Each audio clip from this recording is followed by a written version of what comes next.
नमस्कार साथियों, मैं आशीष आपका स्वागत करता हूं आपके अपने YouTube चैनल एब इनिशियो में। उम्मीद करता हूं सभी अच्छे होंगे। फटाफट सभी लाइव आ जाए, हमें स्टार्ट करते हैं। आज हमारा एक नया टॉपिक स्टार्ट होगा, भारत का भौतिक विभाजन।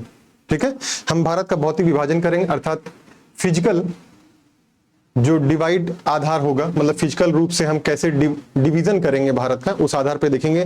जैसे कहीं पे आपको पर्वत देखने को मिलता है, कहीं पठार देखने को मिलता है, कहीं तटीय मैदान देखने को मिलते हैं, तो कहीं प्रायद्वीपीय पठार देखने को मिलता है और कहीं पर आपको कुछ द्वीप देखने को मिलते हैं। तो फटाफट सभी लाइव आ जाए, इसके बाद हम स्टार्ट करते हैं क्लासेस।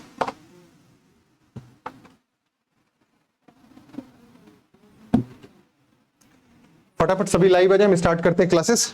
आज हमारा टॉपिक होगा भारत का भौतिक विभाजन। भारत का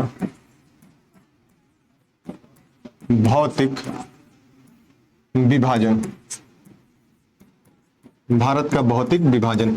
छह आधारों पर हम भारत का भौतिक विभाजन करेंगे। पहला विभाजन करेंगे उत्तरी तथा उत्तर पूर्वी हिमालय, उत्तरी तथा उत्तर पूर्वी हिमालय की बात करेंगे हम। उत्तर तथा उत्तर पूर्वी हिमालय की बात करेंगे। उत्तर तथा उत्तर पूर्वी हिमालय की बात करेंगे। इसके बाद हम बात करेंगे भारत के विशाल मैदान, जो हमें उत्तर भारत का विशाल मैदान देखने को मिलता है, जो गंगा सिंधु और ब्रह्मपुत्र के द्वारा जिसका निर्माण किया गया है, वह हमें देखने को मिलता है।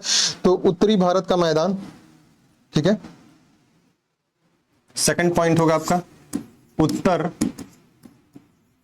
उत्तर भारत का मैदान। अभी मैप में ये सारी चीजें आपको दिखाई जाएंगी तुरंत। थर्ड आपको देखने को मिलेगा भारत के मरुस्थल, जो भारतीय मरुस्थल, वो आपको देखने को मिलेगा।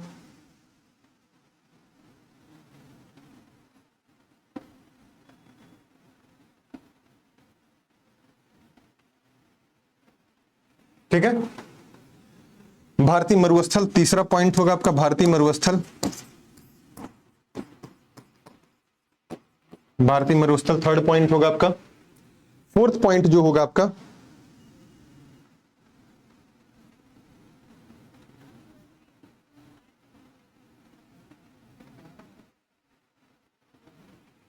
आइए हम फोर्थ पॉइंट की बात करते हैं। फोर्थ पॉइंट होगा आपका प्रायद्वीपीय पठार। क्या होगा? प्रायद्वीपीय पठार। प्रायद्वीपीय पठार, ठीक है। फोर्थ के बाद हम यही देखेंगे फिफ्थ नंबर, जो पांचवा विभाजन हो। पांचवा विभाजन हमारा क्या है? हमारा पांचवा विभाजन है तटीय मैदान। क्या है? तटीय मैदान। तटीय मैदान। और फिर छठा टॉपिक है, उसमें छठा विभाजन जो है वह है आपका द्वीप समूह। क्या है? द्वीप समूह आपको देखने को मिलता है।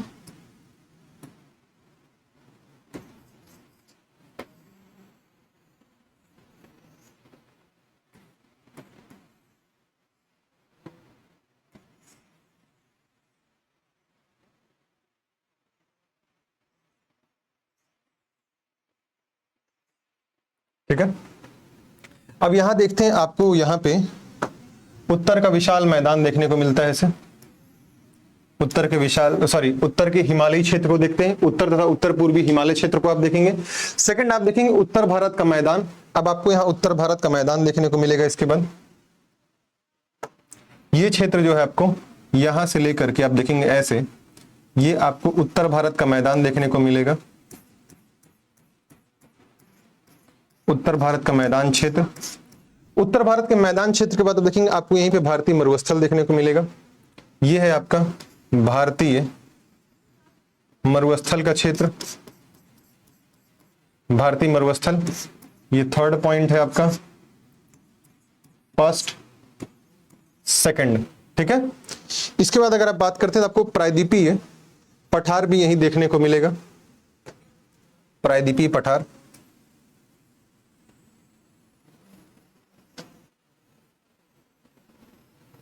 ये आपका प्रायद्वीपीय पठार है। प्रायद्वीपीय पठार फोर्थ नंबर आपका। फिर यहीं पे आपको तटीय मैदान देखने को मिलेंगे। क्या देखने को मिलेंगे? तटीय मैदान। ये तटीय मैदान आपको देखने को मिलेंगे।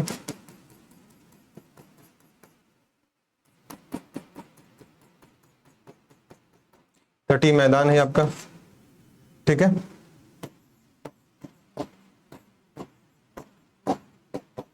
तटीय मैदान, और तटीय मैदान के बाद आपको देखने को मिलेगा यहाँ पे द्वीप समूह। क्या देखने को मिलेगा? यहाँ पे आपको देखने को मिलेंगे ये द्वीप समूह इस साइड, कुछ द्वीप समूह आपको यहां देखने को मिलेंगे, ठीक है। ये पूरा क्षेत्र जो है आपको उत्तर भारत का मैदान ही देखने को मिलेगा, ये पूरा, ठीक है। यहां पे देखेंगे आपका जो ये मैदान है ये थोड़ा और ऊपर तक ऐसे आएगा, ये पूरा कवर होगा, ठीक है। तो ये हमने 5-6 जो टॉप आधार थे उन 6 आधारों पे हमने पूरा भारत का भौतिक विभाजन किया। हम भारत का भौतिक विभाजन करते हैं ताकि हम भारत के टॉपिक, हर टॉपिक को आसानी से समझ सकें, हर टॉपिक को आसानी से हम पढ़ सकें, ठीक है। भारत के भौतिक विभाजन के बाद अगर हम देखते हैं तो टोटल हमारे भारत में मैदानी जो क्षेत्र है, मैदानी परसेंटेज कितना है? 43.2% मैदानी क्षेत्र है। पठारी क्षेत्र कितने? 27.7% पठारी क्षेत्र आपको देखने को मिलते हैं। फिर पहाड़ी क्षेत्र 18.5% पहाड़ी क्षेत्र देखने को आपको मिलते हैं, और पर्वतीय क्षेत्र आपको जो मिलेंगे 10.6% आपके पर्वतीय क्षेत्र आपको देखने को मिलते हैं। एक बार आप इसे राइट डाउन कर लीजिए, मैप के साथ राइट डाउन कर लीजिए, फिर हम आगे चलते हैं इसके बाद।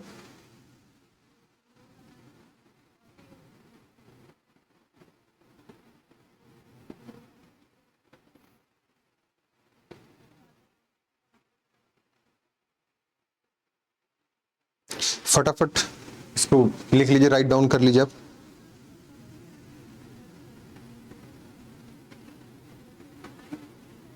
फिर हम आगे स्टार्ट करते हैं।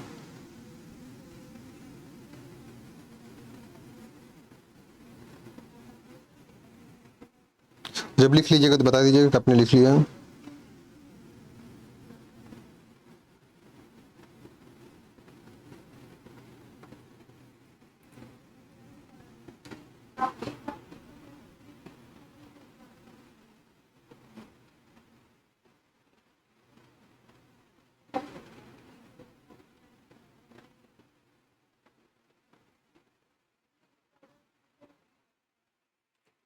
चलिए, उम्मीद करता हूं आपने लिख लिया होगा, नहीं लिखा होगा तो आप बाद में देख के लिख लीजिएगा। अब हम देखेंगे कि भारत में जो भारत का जो प्राकृतिक विभाजन है, उस विभाजन में मैदानी क्षेत्र कितने प्रतिशत है, पहाड़ी क्षेत्र कितना है, पठारी क्षेत्र कितना और पर्वतीय क्षेत्र कितना है, ठीक है।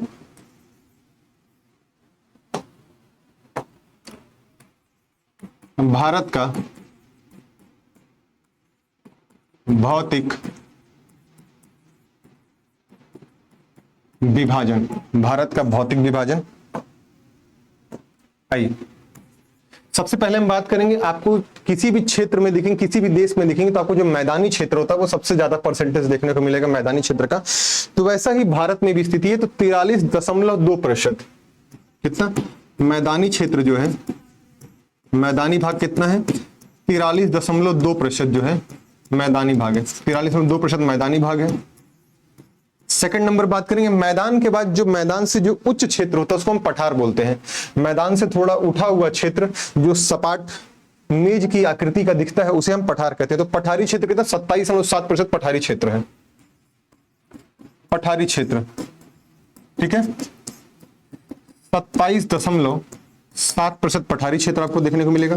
थर्ड नंबर पे आप देखेंगे पठारी क्षेत्र, पहाड़ी क्षेत्र देखने को मिलेगा 18.5% आपको पहाड़ी क्षेत्र देखने को मिलेंगे। पहाड़ी क्षेत्र जो है आपको, पहाड़ी क्षेत्र में 18.5% पहाड़ी क्षेत्र देखने को मिलेंगे। और इसके बाद आपको चौथे नंबर पर पर्वतीय क्षेत्र देखने को मिलेंगे, पर्वतीय क्षेत्र देखने को मिलेंगे। ये कितने पर्वतीय क्षेत्र जो आपके हैं, ये टोटल आपको जो देखने को मिलेंगे 10.6% आपको पर्वतीय क्षेत्र देखने, कितना 10.6% पर्वतीय क्षेत्र आपको देखने को मिलेंगे। तो देखिए मैदान तो आपको ऐसे दिखेंगे,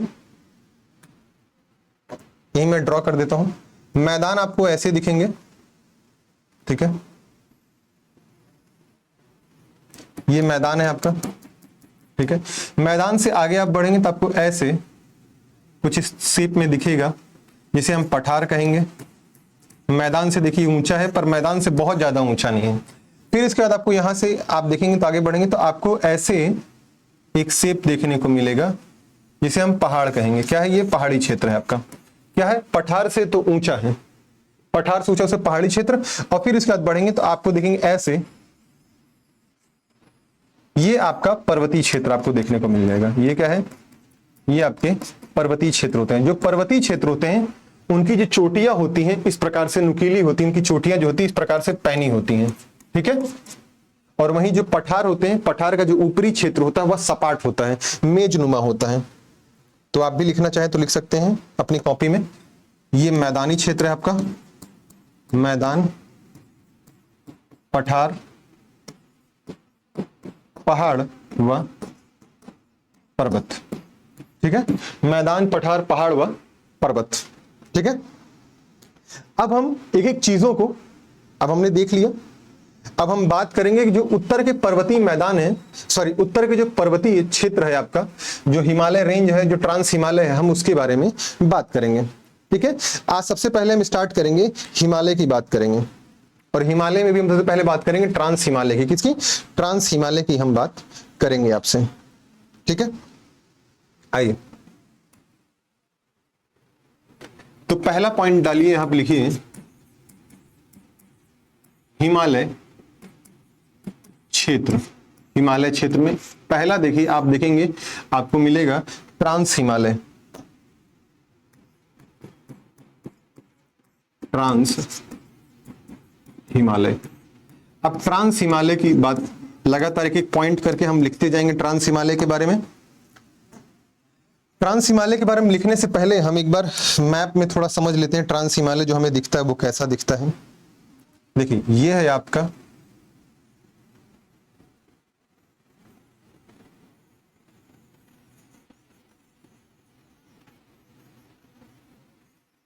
ठीक है,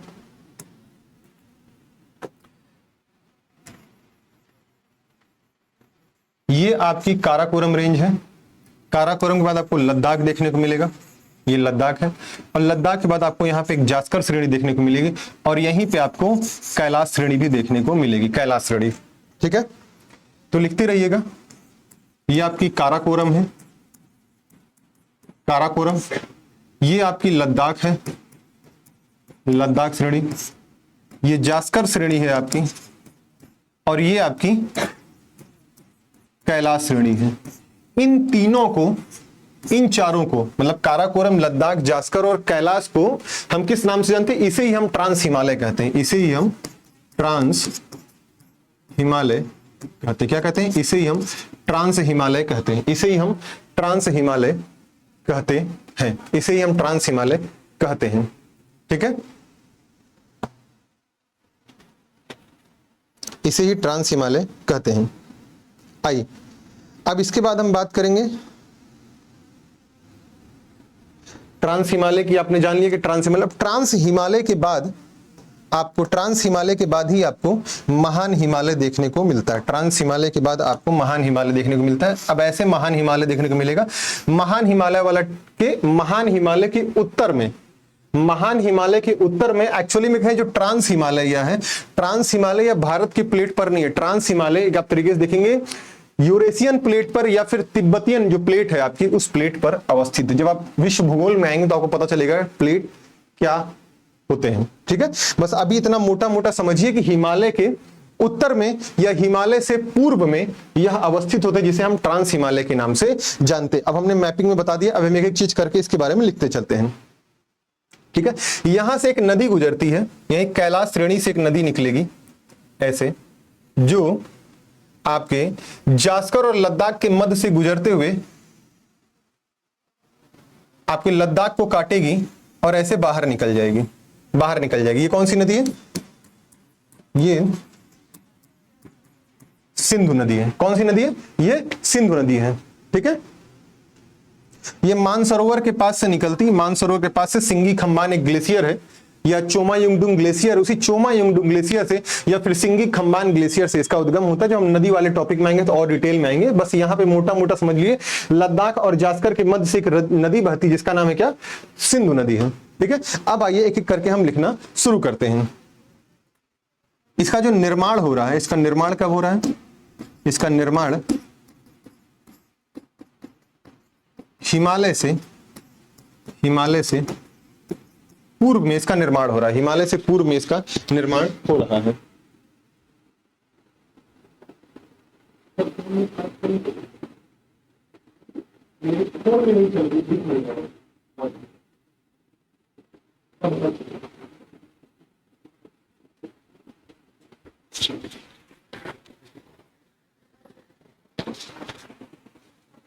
निर्माण हिमालय से पूर्व में होता है। कब निर्माण होता है? हिमालय से पूर्व में इसका निर्माण हो जाता है। अर्थात कहा जाए हिमालय से प्राचीन आपको ट्रांस हिमालय देखने को मिलेगा। तो हिमालय से प्राचीन है आपका ट्रांस हिमालय, तो अर्थात हिमालय से पूर्व में इसका निर्माण होगा। सेकंड पॉइंट लिखिए। अब हम आपको एकदम छोटे फॉर्मेट में लिखवाएंगे जो आपके एग्जाम के लिए बहुत महत्वपूर्ण हो।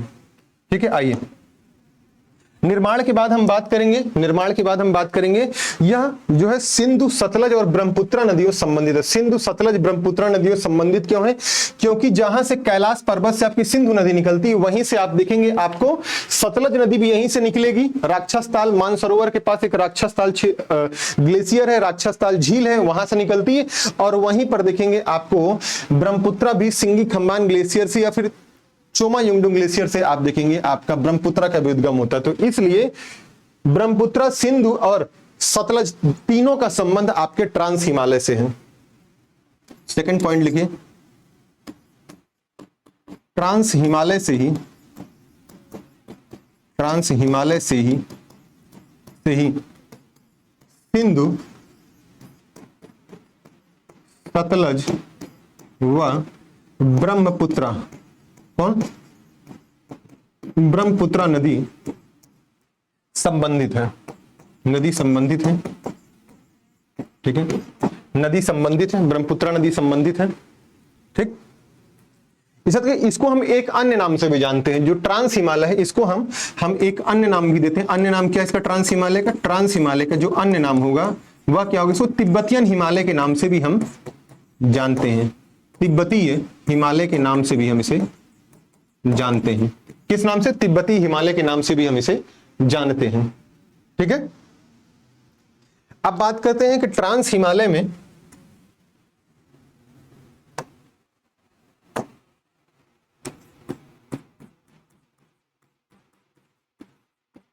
ट्रांस हिमालय में आप देखेंगे 3 पर्वत श्रेणियां आपको देखने को मिलती है। ट्रांस हिमालय में 3 पर्वत श्रेणियां देखने को मिलती हैं। तो कौन 3 पर्वत श्रेणियां हैं? काराकोरम, ठीक है, लद्दाख, काराकोरम, लद्दाख और जास्कर। काराकोरम, लद्दाख और जास्कर, लद्दाख, जास्कर व कैलाश श्रेणी आपको देखने को मिलती है। तो कैलाश श्रेणी आपको देखने को मिलती है। ठीक है, देखने को मिलती है। यहां 3 नहीं होगा, 4 पर्वत श्रेणियां आपको देखने को मिलती। कौन कौन सी? काराकोरम देखने को मिलती है, लद्दाख देखने को मिलती है, जास्कर मिलती है और कैलाश मिलती है। देखिए आपको प्रीवियस में आपको यहां दिखाया गया है। ये काराकोरम, लद्दाख, जास्कर और कैलाश जो है इन सभी को सम्मिलित रूप से हम किस नाम से जानते हैं? इन सभी को हम सम्मिलित रूप से ट्रांस हिमालय के नाम से जानते हैं। अब इसके बाद हम बात करेंगे काराकोरम की विशेषता की। काराकोरम की बात करेंगे। आइए हम बात करते हैं काराकोरम की कुछ विशेषता। तो काराकोरम की विशेषता क्या है? पहला पॉइंट काराकोरम की विशेषता का यह है कि इसे हम एक अन्य नाम भी दिए हैं। काराकोरम को किस अन्य नाम से जानते हैं? काराकोरम को हम एशिया की रीढ़ भी कहते हैं। क्या कहते हैं? एशिया की रीढ़। क्या कहते हैं? एशिया की रीढ़ के नाम से जानते हैं। सेकंड, काराकोरम श्रेणी पर ही आपको भारत की सर्वोच्च चोटी K2 देखने को मिलेगी। गाडविन आस्टीन K2 वहीं देखने को मिलेगी। K2 ब्रैकेट में गाडविन आस्टीन, क्या गाडविन आस्टीन जो है K2 आपको यहीं पर देखने को मिलेगी, काराकोरम श्रेणी पर ही देखने को मिलेगी। और यह सर्वोच्च चोटी है भारत की, सर्वोच्च चोटी है भारत की। कहां पर अवस्थित है? यह पीओके, पाक ऑक्युपाइड कश्मीर में अवस्थित है। पाक ऑक्युपाइड कश्मीर में अवस्थित है। अगर इसकी हम ऊंचाई की बात करें तो इसकी ऊंचाई कितनी, 8,611 मीटर इसकी ऊंचाई है। कितनी ऊंचाई है, ऊंचाई कितनी है इसकी, ऊंचाई है 8,611 मीटर इसकी ऊंचाई आपको देखने को मिलेगी। 8,611 मीटर काराकोरम की ऊंचाई है। और इसी काराकोरम श्रेणी पर ही आप देखेंगे यहीं पर आपको एक चोटी देखने को मिलेगी जिसका नाम क्या है, K2। ये आपकी K2 चोटी है, ये है K2 जिसको हम बोलते हैं गार्डविन ऑस्टिन, गार्डविन ऑस्टिन बोलते हैं। ठीक है, उम्मीद करता हूं यहां तक चीजें आपने लिख लिया होगा। ये हो गया काराकोरम श्रेणी। जितनी इंपॉर्टेंट चीजें आपके लिए जरूरी हैं वही चीजें आपको बताई जाएंगी, सारी चीजें यहां नहीं बताई जाएंगी। ठीक है, इसके बाद हम बात करेंगे सेकंड, बात करेंगे हम राकापोसी चोटी की, लद्दाख श्रेणी की बात करेंगे। सेकंड चोटी हमारी लद्दाख श्रेणी होगी।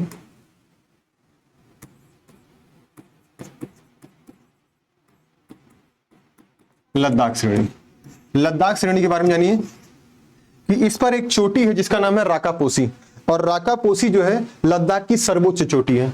तो लिख लीजिए लद्दाख श्रेणी की, लद्दाख श्रेणी की सर्वोच्च चोटी, लद्दाख श्रेणी की सर्वोच्च चोटी राकापोसी है, राकापोसी है। और इसकी एक खासियत है राकापोसी की, यह एक ऐसी चोटी जो विश्व की सबसे तीव्र ढाल है, मतलब इसकी ढाल जो है, ढाल ऐसे जो है बहुत खड़ी ढाल है, इसकी ढाल बहुत तीव्र है, स्लोप बहुत तीव्र है इसका। ठीक है, मतलब ढाल मतलब ये होता है, जैसे ये देखिए ये ढाल है, देखिए कितना तीव्र ढाल दिख रहा है। ठीक है, एक ढाल ऐसे होता है, देखिए एक ढाल ये, अब इसका ढाल देखिए कितना स्लो है, इसका ढाल स्लो और इसका ढाल तीव्र है, इसका ढाल तीव्र है। ठीक है, इसका ढाल तीव्र दिखेगा। तो राकापोसी चोटी विश्व की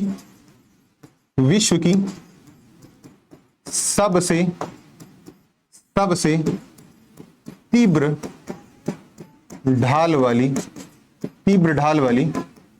चोटी है। कैसी चोटी है, विश्व की सबसे तीव्र ढाल वाली चोटी है ये, विश्व की सबसे तीव्र ढाल वाली यह चोटी है। और कहां पर स्थित है, लद्दाख श्रेणी में अवस्थित है। ठीक है, ढाल सबसे तीव्र। अब देख लीजिए कहां पर अवस्थित है लद्दाख श्रेणी में, ये देखिए ये है आपका, यहीं पे आपको देखने को मिलेगी राकापोसी। ठीक है, ये है आपकी राकापोसी चोटी। ठीक है, राकापोसी,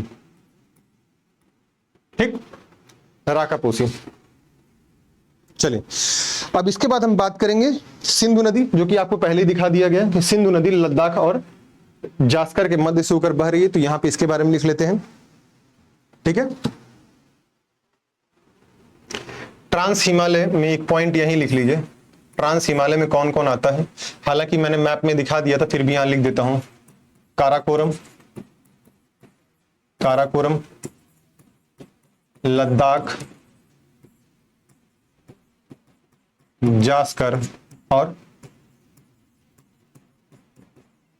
कैलाश श्रेणी, कैलाश श्रेणी। ठीक है, इन सभी को सम्मिलित रूप से हम किस नाम से जानते हैं, ट्रांस हिमालय के नाम से जानते हैं। आइए लद्दाख श्रेणी के बाद अगर हम बात करते हैं, इसी में सिंधु नदी की बात कर लेते हैं। सिंधु नदी, सिंधु नदी जो है यह जास्कर और लद्दाख के मध्य से बहती है। यहीं पे लिख लीजिए, यह जास्कर व लद्दाख श्रेणी के मध्य अवस्थित है, लद्दाख श्रेणी के मध्य अवस्थित है, पहला पॉइंट। सेकंड पॉइंट सिंधु नदी के बारे में यही लिख लीजिए कि यह बुंजी नामक स्थान पर लद्दाख श्रेणी को काटती है। जहां पे लद्दाख श्रेणी को काट रही है, देखिए ये लद्दाख श्रेणी को काट रही है, तो इस क्षेत्र को हम क्या बोलते हैं, इसे हम बोलते हैं बुंजी। क्या बोलते हैं इसे, इसे हम बोलते हैं बुंजी। बुंजी नामक स्थान पे काटती है। ठीक है, बुंजी नामक स्थान पे यह लद्दाख श्रेणी को काट रही है। ठीक है, चलिए यह नदी लद्दाख को या लद्दाख श्रेणी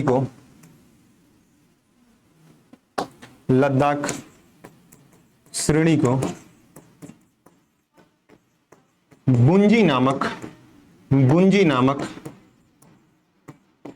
स्थान पर काटती है। गुंजी नामक स्थान पर काटती है और यहां पे काट करके, गुंजी नामक स्थान पे काट करके गार्ज का निर्माण करती है, काटती है और 5,200 मीटर और 5,200 मीटर का भारत का सबसे गहरा गार्ज बनाती है। गार्ज मतलब होता है कैनियन, गार्ज बनाती है। अब गार्ज मतलब होता है कि मान लीजिए कोई नदी आ रही है ऐसे, ये ठीक है, तो ये कोई माउंटेन आपको देखने को मिल रहा है और यहां से कोई नदी ऐसे आ रही है, अब यहां नदी आएगी तो नदी ऐसे काटना शुरू करे, काटते काटते ऐसे निकल जाएगी। तो जहां पे वो काटेगी वहां पे आपको देखेंगे, आपको ऐसे खाई देखने को मिल जाएगी, ऐसे खाई देखने को मिल जाएगी।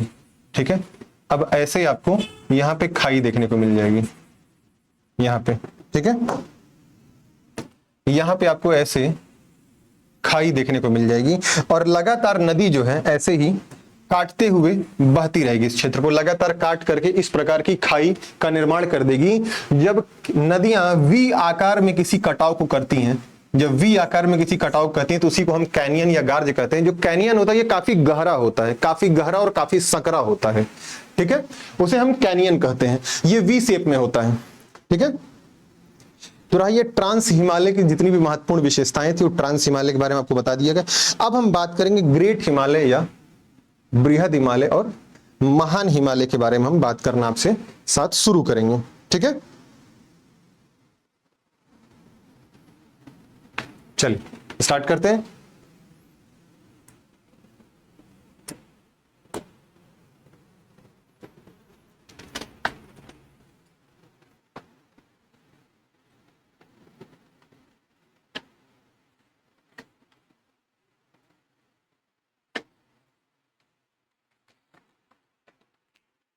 आइए अब हम बात करेंगे आपसे महान हिमालय की। ठीक है, एक एक करके देखते रहिएगा महान हिमालय के बारे में। अब हम बात करेंगे ग्रेट हिमालय की। किसकी? ग्रेट हिमालय की। ग्रेट हिमालय, अब किसी को ग्रेट ऐसे ही नहीं बोलते हैं, कुछ ना कुछ तो खासियत होगी इसलिए उन्हें ग्रेट बोलते हैं। ग्रेट हिमालय या बृहद हिमालय के नाम से जानते हैं या फिर हिमाद्री के नाम से जानते हैं। ग्रेट हिमालय, बृहद हिमालय या फिर हिमाद्री के नाम से हम इसे जानते हैं। किस नाम से? हिमाद्री के नाम से हम इसे जानते हैं। किन किन नामों से? ग्रेट हिमालय, बृहद हिमालय और हिमाद्री हिमालय के नाम से हम जानते हैं। आइए यहीं पे हम फटाफट बना लेते हैं। ठीक है,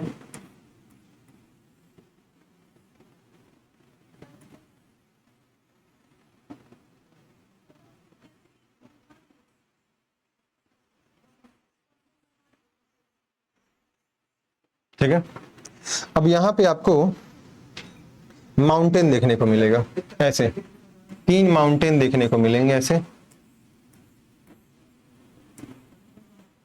ठीक है, ये 3 हिमालय आपको देखने को मिलेंगे। इन तीनों हिमालय को ही सम्मिलित रूप से हम क्या बोलते हैं? इसको हम ग्रेट हिमालय के नाम से जानते हैं।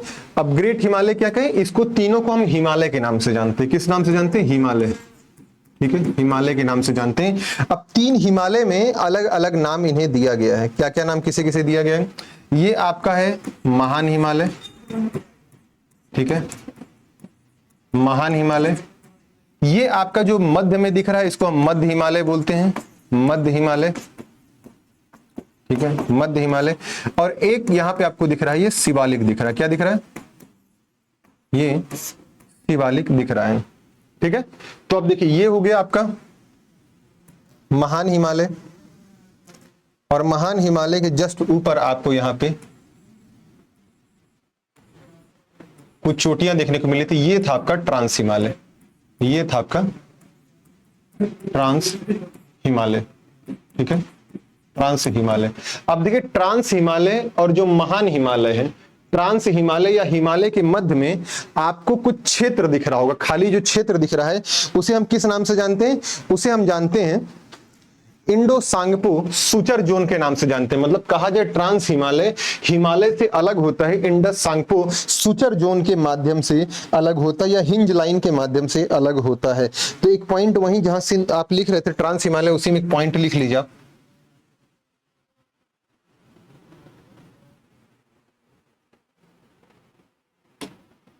आपके पास स्पेस होगा, मैं यहीं लिख देता हूं नोट डाल के, आप जहां भी आपके पास स्पेस होगा वहां लिख लीजिएगा इस पॉइंट को। ट्रांस हिमालय, ट्रांस हिमालय, हिमालय या फिर ब्रैकेट में लिख लीजिएगा महान हिमालय। महान हिमालय से, ट्रांस हिमालय, हिमालय से Indo Tsangpo suture zone, Indo Tsangpo suture zone, zone Indo Tsangpo suture zone, Indo Tsangpo suture zone द्वारा अलग होते हैं, द्वारा अलग होते हैं। सुचर मतलब होता है सिलाई किया हुआ, सुचर मतलब होता है सिला हुआ। तो आप जब देखेंगे कि हिमालय क्षेत्र जो महान हिमालय है और ट्रांस हिमालय के मध्य के क्षेत्र को होता है जो एक दूसरे से अलग होते हैं, इसको बोलते हैं इंडो सांगपो सुचर जोन। क्या बोलते हैं? इंडो सांगपो सुचर जोन के नाम से हम जानते हैं, ठीक है। तो यहीं पे आप देखिए, यहां पे आपको देखने को मिलेगा ऐसे Indo Tsangpo suture zone, Indo Tsangpo suture zone. ये क्या है आपका? इंडो सांगपो सुचर जोन है, ठीक हो, इंडो सांगपो सुचर जोन है, ठीक। अब ये दिखेगा नहीं, देखने मत जाइएगा, ठीक है, कहीं दिखेगा नहीं, पर ये डिफरेंशिएशन किया गया है कि ट्रांस हिमालय कहां तक, उसके बाद महान हिमालय कहां से या हिमालय कहां से शुरू होता है। ये डिफरेंशिएशन के लिए बताया गया कि ये इंडो सांगपो सुचर जोन के माध्यम से अलग होते हैं। और इंडो सांगपो सुचर जोन इसलिए बोलते हैं क्योंकि यह वही क्षेत्र जहां से सिंधु नदी और आपकी जो ब्रह्मपुत्रा नदी है वो गुजरती है, इस कारण से इसको इंडो सांगपो सुचर जोन भी कहते हैं, ठीक है। अब हम बात करेंगे महान हिमालय में, जिसे हम लिख रहे थे पहला, इसे आंतरिक, इसे आंतरिक या हिमाद्री, हिमाद्री, हिमाद्री हिमालय कहते हैं। क्या कहते हैं? इसे हिमाद्री हिमालय कहते हैं, पहला पॉइंट। सेकंड पॉइंट की बात अगर करते हैं कि यह कहां से शुरू होता है? पश्चिम में, सिंधु नदी के गार्ज से लेकर के अरुणाचल प्रदेश में नामचा बरवा तक ये जाता है। मतलब देखा जाए कि सिंधु नदी का जो गार्ज आपको देखने को मिलता है तो ये यहां से पाकिस्तान के पोतवार बेसिन से शुरू होता है। अगर इसके विस्तार की बात करें, पाकिस्तान के पोतवार बेसिन से लेकर अरुणाचल प्रदेश के नामचा बरवा, नामचा बरवा पर्वत तक विस्तारित है, कहां तक विस्तारित है? यह पाकिस्तान के पोतवार बेसिन से लेकर के अरुणाचल प्रदेश के नामचा बरवा तक है। तो यहीं पे आपको देखने को मिलेगा अरुणाचल प्रदेश में एक माउंटेन जिसका नाम है नामचा बरवा। क्या नाम है इसका? नामचा बरवा, नामचा बरवा लिख लीजिएगा, नामचा बरवा। अगर आपको सुनाई तो दिया ही होगा, अगर आपको यहां दिख नहीं रहा होगा तो आपने देख लिया होगा, नामचा बरवा है अरुणाचल प्रदेश में, वहां इसको बना लीजिएगा, ठीक है। बाकी अभी मैं मैप में बना करके पूरे माउंटेन आपको दिखा दूंगा जो जो इस पे स्थित है। इससे कुछ पर्वत चोटियां स्थित हैं, एक एक करके सारी पर्वत चोटियों के नाम हम लिख लेते हैं फटाफट, ठीक है। पर्वत चोटी से पहले यहां देख लेते हैं इसकी औसत ऊंचाई कितनी है।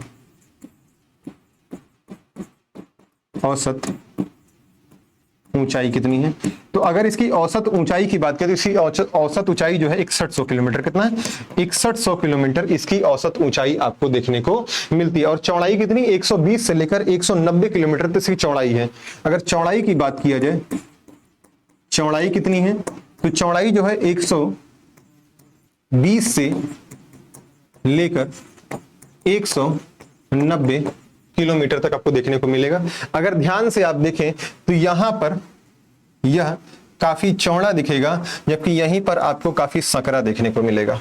तो यानी पश्चिम की तरफ हिमालय में विस्तार ज्यादा है, फैलाव ज्यादा है, ज्यादा चौड़ा है, जबकि पूर्व की तरफ चौड़ाई कम है। ऐसा इसलिए है क्योंकि अभी इसके अंदर जाएंगे तो बहुत बताना पड़ेगा, पर एक सिंपल सी बात समझ लीजिए, जो भारतीय प्लेट जब इंडो ऑस्ट्रेलियन प्लेट या भारतीय प्लेट जब यूरेशियन प्लेट से टक्कर मारती है, तो इस क्षेत्र में जो है, इस क्षेत्र यानी पूर्वी क्षेत्र जो आपके अरुणाचल का क्षेत्र है या भूटान का क्षेत्र है, नेपाल के आसपास का क्षेत्र है, वहां पर दबाव बल ज्यादा लगा। वहां दबाव बल जब ज्यादा लगता है किसी भी चीज में, आप देखिए आटा की लोई बनाइए, उसको हाथ से दबाइए, तो जब दबाएंगे तो वहां पे प्रेशर बेल्ट ज्यादा काम करेगी, तो वहां ऊंचाई बढ़ जाएगी। इसीलिए इस क्षेत्र में माउंटेन की ऊंचाई ज्यादा आपको देखने को मिलेगी, और दबाव ज्यादा था, इसलिए यहां पे यह माउंटेन जो है सकरा हो गया आपको। तो मतलब कि जो महान हिमालय या हिमालय जो है यह पूर्व की तरफ सकरा होने का रीजन क्या है, इंडो ऑस्ट्रेलियन प्लेट का यूरेशियन प्लेट से दबाव में पूर्व की तरफ, पूर्वोत्तर में दबाव बल ज्यादा लगना, ठीक है, इस कारण से यह सकरा हो जाता है। और यहां पे जितने माउंटेन देखने को आपको मिलेंगे सबकी ऊंचाई आपको ठीक ठाक देखने को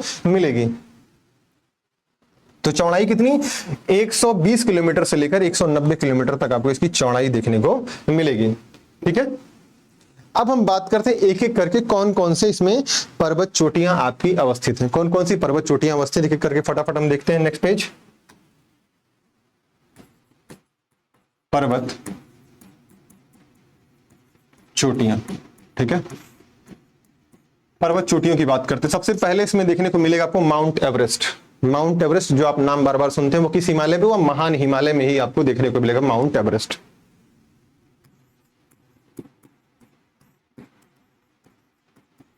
महान हिमालय में माउंट एवरेस्ट, माउंट एवरेस्ट। तो माउंट एवरेस्ट की ऊंचाई कितनी है, इसकी ऊंचाई 8848 मीटर, कितनी 8848 मीटर इसकी ऊंचाई, 8848 मीटर आपको इसकी ऊंचाई देखने को मिलेगी। माउंट एवरेस्ट के बाद सेकंड नंबर पर अगर आप बात करते हैं तो आपको कंचनजंगा देखने को मिले, क्या मिले, कंचनजंगा, इसकी ऊंचाई क्या है 5898 मीटर। कंचनजंगा,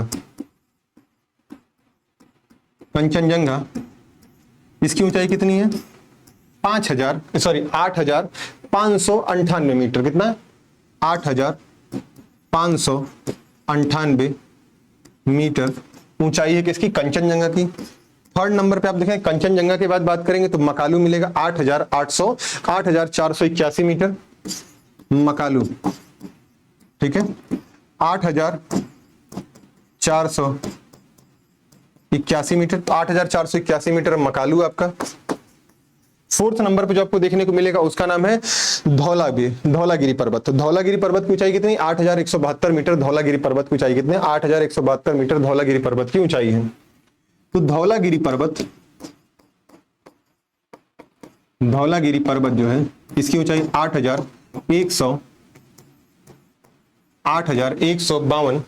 8172 मीटर है, 8172 मीटर आपको इसकी ऊंचाई देखने को मिलेगी, 8172 मीटर आपको इसकी ऊंचाई देखने को मिलेगी। पांचवें नंबर पर बात करेंगे, देखिए ये क्रमशः ऊंचाई के अनुसार बताया जा रहा है, ठीक है, ऊंचाई के अनुसार। इसके बाद हम माउंट आपको मैप में पूरब से पश्चिम भी दिखा देंगे, पश्चिम से पूरब भी दिखा देंगे। धौलागिरी की बात करेंगे नंगा पर्वत की, कितना नंगा पर्वत की 8126 मीटर, नंगा पर्वत 8126 मीटर की बात हम करेंगे। नंगा पर्वत 8126 मीटर नंगा पर्वत की ऊंचाई। वहीं अन्नपूर्णा की बात करेंगे 8078 मीटर,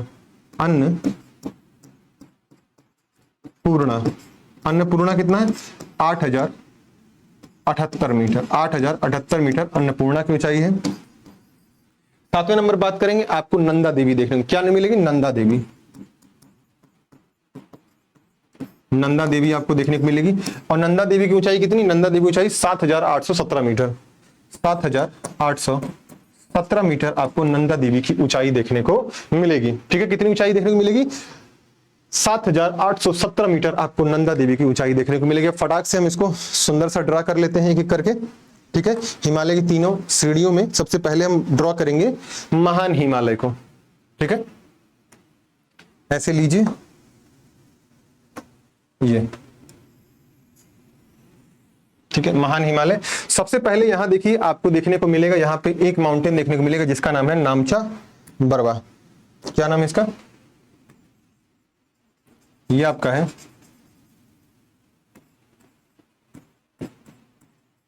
नामचा बरवा। नामचा बरवा से लेकर के कहां तक? नंगा पर्वत तक आपको देखने को मिलेगा। कहां तक? ये है आपका नंगा पर्वत। ठीक है, ये आपको है नंगा पर्वत। नंगा पर्वत तक आपको विस्तार देखने को मिलेगा। किसका? महान हिमालय का विस्तार। कहां से? नामचा पर्वत से लेकर नंगा पर्वत तक आपको इसका विस्तार देखने को मिलता है। ठीक है, अब एक एक करके हम बात करते हैं। फिर आपको यहां एक माउंटेन देखने को मिलेगा, यहां पे एक माउंटेन देखने को मिलेगा सिक्किम में, जिसका नाम क्या है? कंचनजंगा। ये कौन सा है? ये कंचनजंगा। कहां पर है? सिक्किम में। अभी वो भी बता दिया जाएगा आपको। कंचनजंगा की बात करेंगे, उसके बाद मकालू आपको देखने को मिलेगा यहां पे। ये मकालू है आपका। मकालू के बाद आप देखेंगे आपको एक माउंटेन देखने को मिलेगा। मकालू के बाद ही आपको जस्ट देखने को मिल जाएगा क्या? Mount Everest. क्या देखने को मिल जाएगा? Mount Everest. ठीक है, माउंट एवरेस्ट। भाई माउंट एवरेस्ट है, थोड़ा इसको बड़ा बना दीजिए, इसको भी सम्मान मिलना जरूरी है माउंट एवरेस्ट को, वरना कहेगा हमको छोटा सा बना दिया आपने। माउंट एवरेस्ट के बाद बात करेंगे हम गौरी शंकर की। इसके बाद क्या बात करेंगे?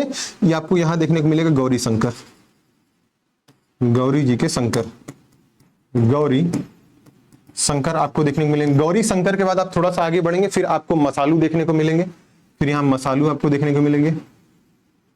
ये कौन से? ये मसालू हैं।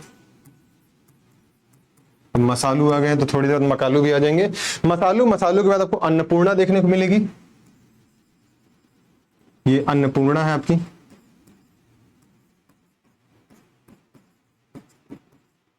अन्नपूर्णा क्या है? ये है अन्नपूर्णा आपकी।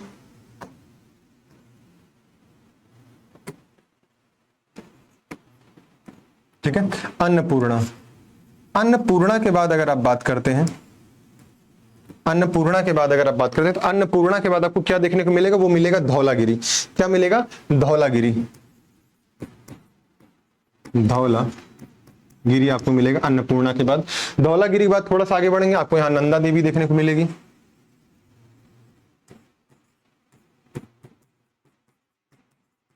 नंदा देवी के बाद आप देखेंगे आपको बद्रीनाथ मिलेंगे। नंदा देवी के बाद आपको बद्रीनाथ देखने को मिलेंगे।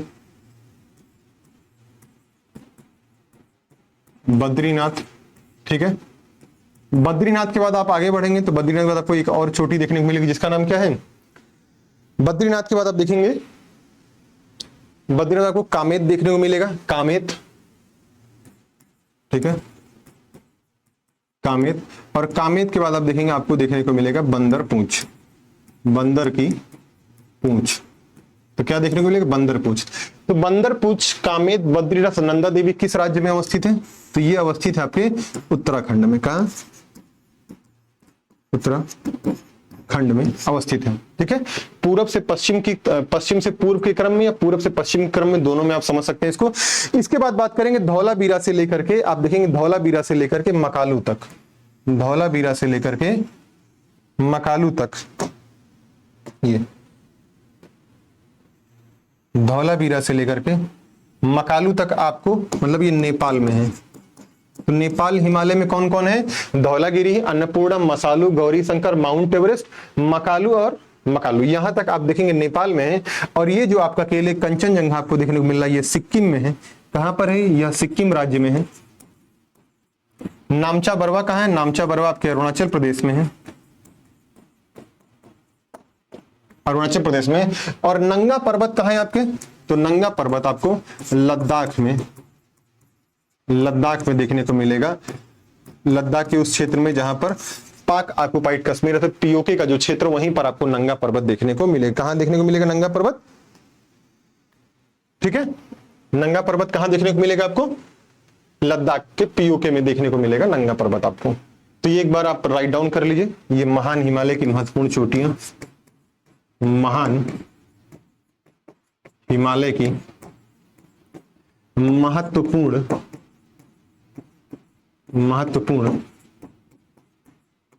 चोटी,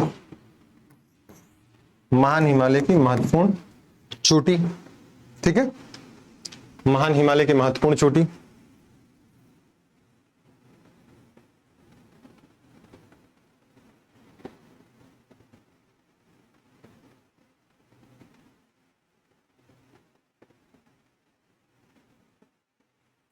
महान हिमालय की महत्वपूर्ण चोटियां एक बार आप लिख लीजिए, स्क्रीनशॉट लेना है, जो भी करना है आप कर लीजिए। तो ये महान हिमालय आपका टॉपिक खत्म हो गया। आपके एग्जाम में जितनी जरूरत है उतना ही बताया जाएगा, उतना ही लिख पाया जाएगा। बताने को तो भाई महान हिमालय में बहुत कुछ है बताने को, ठीक है। महान हिमालय के जस्ट नीचे आपको एक हिमालय और देखने को मिलेगा जिसको हम बोलते हैं लघु हिमालय या मध्य हिमालय बोलते हैं। तो महान हिमालय और लघु या मध्य हिमालय एक दूसरे से अलग होते हैं मेन सेंट्रल थ्रस्ट। किसके द्वारा? मेन सेंट्रल थ्रस्ट के द्वारा दोनों एक दूसरे से अलग होते हैं। मेन सेंट्रल थ्रस्ट के द्वारा एक दूसरे से अलग होते हैं, ठीक है। अभी वो पॉइंट भी लिखवा देंगे, इसको बना लीजिए।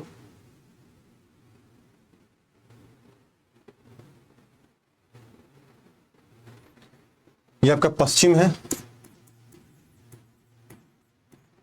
ठीक। ये आपका पूर्व है, ठीक है। पूर्व और पश्चिम, पूर्व और पश्चिम आपको देखने को मिल रहा है, पूर्व और पश्चिम। तो ये आपका है महान हिमालय। नेक्स्ट पॉइंट लिखिए आप यहीं पर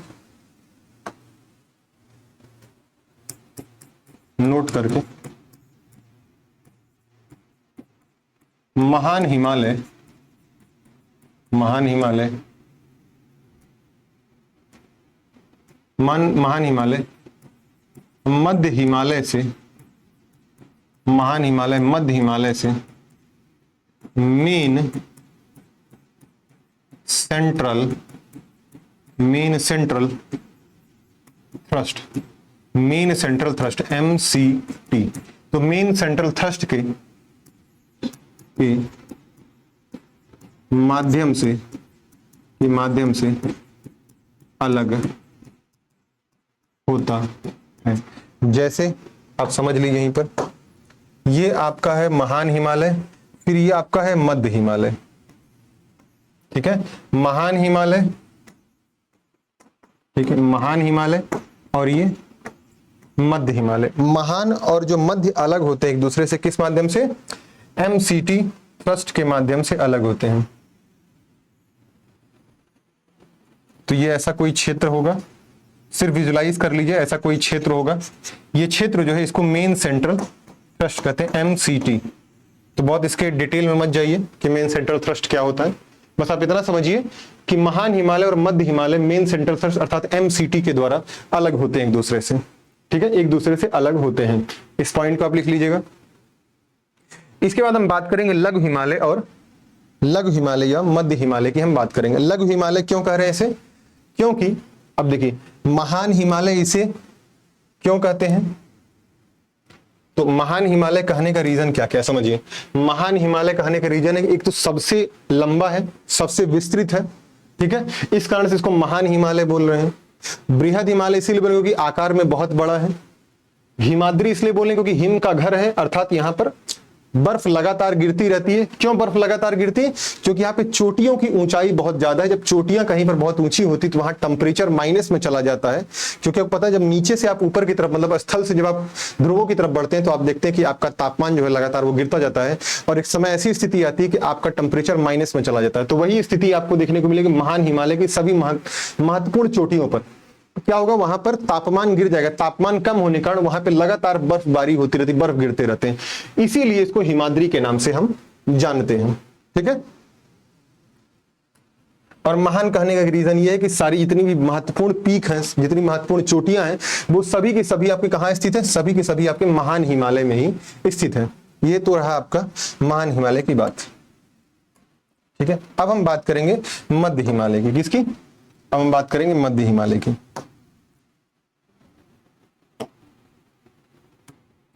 बात करेंगे मध्य हिमालय, या फिर इसको हम लघु हिमालय भी कहते हैं। अब मध्य हिमालय क्यों कह रहे हैं? क्योंकि देखिए ये आपका महान हिमालय है। ठीक है, महान हिमालय के बाद आप देखेंगे ये आपको मध्य हिमालय देखने को मिलेगा, और मध्य हिमालय के बाद देखेंगे ये आपको शिवालिक दिखेगा। ये क्या है आपका? ये है शिवालिक। ठीक, ये है महान, और ये भाई साहब है मध्य हिमालय। अब मध्य हिमालय इसलिए कहा जा रहा है, क्यों? क्योंकि देखिए शिवालिक और महान हिमालय के मध्य में अवस्थित है, इसलिए इसको मध्य हिमालय कहते हैं। ठीक है, लघु हिमालय इसलिए कह रहे हैं क्योंकि इसकी जो चोटियां हैं, इसकी जो चोटियां हैं वो महान हिमालय से छोटी हैं। इसकी औसत ऊंचाई जो है महान हिमालय से कम है, इसलिए हम इसे लघु हिमालय के नाम से भी जानते हैं। ठीक है, अगर इसके विस्तार की बात करते हैं, इसके विस्तार की बात करते हैं तो यह सेम टू सेम, अगर विस्तार की बात करते हैं आप, इसके विस्तार की बात करते हैं तो यह महान हिमालय के दक्षिण में समानांतर रूप में स्थित है। समानांतर रूप में मतलब कहा जाए, इसका मतलब ये होता है कि ये महान हिमालय जिस क्रम में अवस्थित है, जहां से लेकर जहां तक महान हिमालय, वहीं से लेकर के आप देखेंगे वैसे ही क्रम में आपको मध्य हिमालय देखने को मिलेगा। मध्य हिमालय देखने को मिलेगा। मध्य हिमालय में बहुत सारी आपको घाटियां देखने को मिलेगी। जैसे कश्मीर घाटी देखने को मिलेगी, लघु लाहौल स्पीति घाटी देखने को मिलेगी, कुल्लू घाटी देखने को मिलेगी, कांगड़ा घाटियां देखने को मिलेगी। इस प्रकार बहुत सी घाटियां आपको एक एक करके देखने को मिलेंगी। तो लिखते चलिए।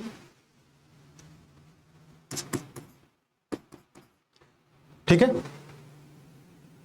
जो बृहद हिमालय है यह लगातार सतत रूप में नहीं है। पहला पॉइंट लिखिए कि लघु हिमालय सतत रूप में ना होकर टूट फूट के रूप में है। किस रूप में? टूट फूट के रूप में अवस्थित है। किस रूप में? टूट फूट के रूप में अवस्थित है। मतलब ये देखिए विखंडित है। देखिए विखंडित रूप में आपको देखने को मिल रहा है। विखंडित रूप में देखने को आपको ये मिल रहा है।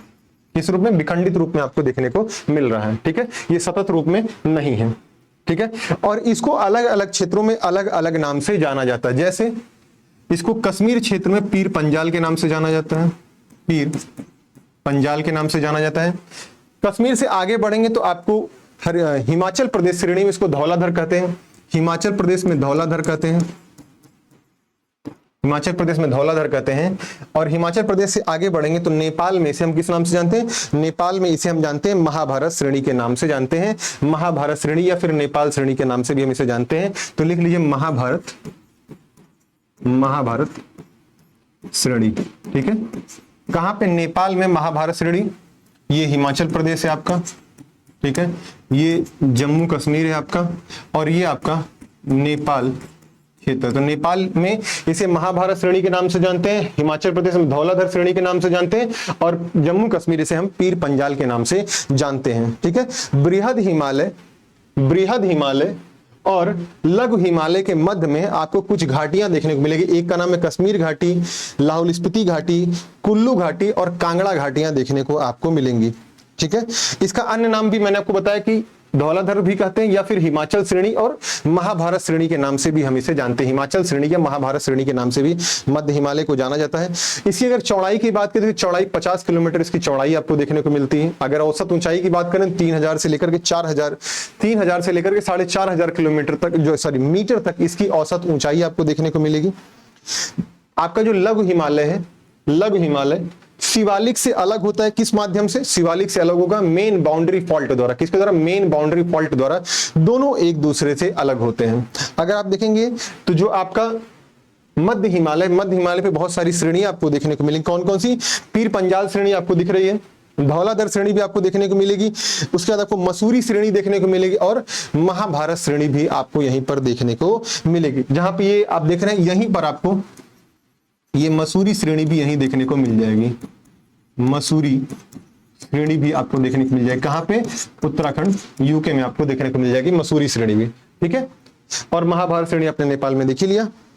और इस पर जो लघु हिमालय है, आपके लघु हिमालय के ढाल पर कुछ घास के मैदान हैं, ठीक है। उन घास के मैदानों को कश्मीर में सोनमर्ग और गुलमर्ग कहते हैं और उन्हीं घास के मैदानों को हम उत्तराखंड में बुग्याल और पयार के नाम से जानते हैं, ठीक है। और इसी जो आपका लघु हिमालय है, लघु हिमालय की घाटियों पर, लघु हिमालय के क्षेत्रों में, लघु हिमालय के ढालों पर देखेंगे तो आपको यहां पर हिमोड़ के निक्षेप अर्थात बर्फ और जल के टुकड़ों के निक्षेप देखने को मिलेंगे, जिसे हम करेवा के नाम से जानते हैं। कहां? कश्मीर घाटी में हम करेवा के नाम से जानते हैं। और वह करेवा क्षेत्र किसके लिए फेमस है? करेवा क्षेत्र आपके केसर की खेती के लिए बहुत प्रसिद्ध है, ठीक है। केसर की खेती के लिए बहुत प्रसिद्ध है। तो आज की चीजों में मैंने मध्य हिमालय, लघु हिमालय के बारे में आपको समझाया है। कल मैं इसे राइट डाउन आपको करवा दूंगा, ठीक है। क्लास कैसी लगी एक बार आप जरूर बताइएगा। चलिए मैं अपनी बात यहीं समाप्त करता हूं। जय हिंद, जय भारत।